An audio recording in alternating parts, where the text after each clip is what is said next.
This is 9 News Now. And our Peggy Fox spent the day at a local university talking to students about this case and looking at what the ruling could mean to them.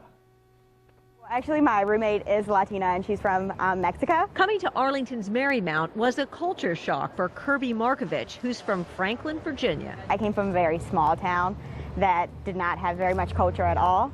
And so coming to Marymount, I feel like I've learned just as much from my peers that I had in class. She thinks universities should be able to consider race and ethnicity in their application process. So does Perla Brasio, who grew up in Nicaragua. I did want to experience diversity on campus and see people from different cultures.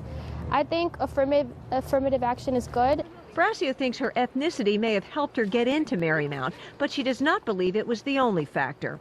Marymount has a race-blind admissions process, meaning there's no race box to check. But Chris Domes, the Vice President of Student Development and Enrollment, says they do actively recruit minority students. So we're going to schools that have large minority populations, Hispanic populations, African American populations, and we are constantly making sure that those groups of students are working their way through our admissions procedure. If the Supreme Court reverses course, Marymount University may not have to follow the ruling because it's a private university.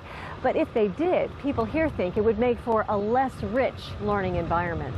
Since Marymount is so diverse, I think it really enhances our campus. One, we are a small campus, so the fact that I know people from all over the world really makes my college experience that much better. In Arlington, Peggy Fox, 9 News Now. And Marymount says it is one of the most diverse schools in the entire region.